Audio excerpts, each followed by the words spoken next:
Kompas Siang kembali untuk Anda. Salah satu museum di Jepang menggelar lomba menulis dalam bahasa asing terkait dengan tema Fukushima. Lomba ini bertujuan untuk mengajak warga asing melihat fakta bahwa Fukushima telah pulih dan bangkit pasca peristiwa gempa yang memicu tsunami dan kecelakaan nuklir di tahun 2011 lalu. Sejumlah pengunjung dari negara asing datang mengunjungi Museum Peringatan Gempa Besar di Fukushima, Jepang. Mereka yang datang merupakan para pemenang dari lomba menulis dalam bahasa asing dengan tema Fukushima.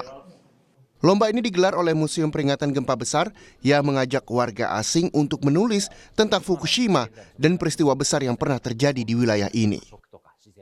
Fukushima di tahun 2011 lalu pernah mengalami gempa hebat sebesar 7,3 magnitudo yang memicu peringatan tsunami dan kecelakaan nuklir. Namun pemerintah Jepang berhasil menangani bencana yang kompleks dan belum pernah terjadi sebelumnya dengan membuat museum ini sebagai pembelajaran di masa depan mengenai pentingnya pencegahan dan mitigasi bencana. 今後学習されている外国人の皆さんに、福島をテーマとした作文を書いていただきますことをきっかけとして、福島の現在の東日本大震災からの復興の様子であるとか、食とか自然とか、魅力がいっぱいございますので、さらに理解をしていただいて、風評の払拭につなげてまいりたいということで開催したものです。31の国地域から878名の方にご応募いただいております。Ke-9 kontestan dari negara asing ini mengunjungi Museum Peringatan Gempa Besar. Setiap ruangan memberikan informasi dan simulasi bagaimana bencana itu terjadi, termasuk memberikan informasi mengenai jumlah korban. メキシコでは地震が多くて、復興は自分の力ではないかと、その力を取り上げて作文を書いてみました。福島へ来ていろんな景色を見たりしてて、こんなことができるなんてちょっと素晴らしいなって思いました。 Di dalam museum pun terdapat informasi mengenai salah satu bangunan sekolah dasar yang terkena tsunami.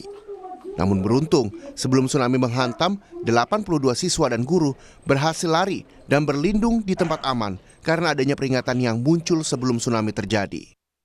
子供の時からおばあちゃんと両親からいろんなチェルノーブルのことについて聞いたことありますから、この経験をちょっと考えて作文を書きました。 なんか未来のために頑張ってほしいっていうメッセージが言いたいと思います。 Untuk memperingati para korban gempa dan tsunami saat itu, pemerintah Jepang mendirikan pemakaman Ohirayama. Pemakaman ini menyimpan kenangan yang sangat dalam. Karena pasca gempa, ada peringatan radiasi dari pembangkit listrik nuklir Fukushima dan membuat pemerintah Jepang menghentikan pencarian korban hilang. Namun kini, seluruh wilayah di Fukushima sudah dinyatakan pulih dan siap menyambut kembali wisatawan, termasuk menawarkan ragam makanan dan budaya khas Jepang. Saudara, masih terkait dengan Fukushima, sejumlah warga negara asing tidak hanya diajak untuk mengunjungi Museum Gempa Besar saja, namun juga melihat hasil laut Fukushima dan diajak untuk membuat makanan khas Jepang, yakni sushi, untuk merayakan kelezatan dan budaya asli warga Jepang. J-Village di Fukushima merupakan komplek olahraga yang pernah menjadi tempat evakuasi saat gempa besar terjadi di kota ini tahun 2011 lalu. Dan kini, J-Village dipugar dan menjadi tempat bagi penggemar sepak bola, termasuk bagi wisatawan karena terdapat hotel dengan sejumlah fasilitasnya. Dan tentunya tak lengkap ke Jepang jika tidak menyantap sushi. Di kota Fukushima pun menjadi tempat terkenal yang menyajikan sushi dari ikan yang segar dan lezat. Dan pengunjung asing bisa belajar cara membuat sushi dari para ahli. パーフェクトな形にするのが簡単ではなかったので、でもまたやって上手になりたいと思います。 Dan untuk membuat sushi, pasar seafood merupakan salah satu tempat yang menarik untuk dikunjungi.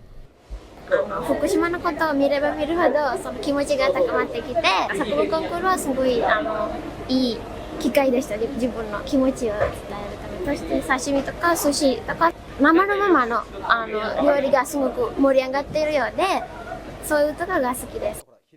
Dengan mengajak warga asing melihat lebih dekat Fukushima, membuat mereka mendapat pengetahuan mendalam dan pengalaman yang memuaskan saat berkunjung ke kota ini.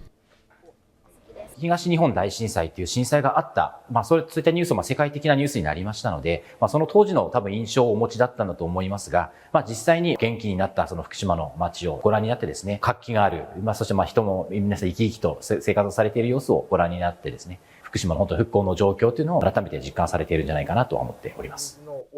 Untuk memuaskan keinginan pengunjung asing, Museum Gempa Bumi Besar Fukushima membuat pesta ikan yang memperlihatkan bagaimana olahan laut dipanggang dengan cara tradisional khas Jepang.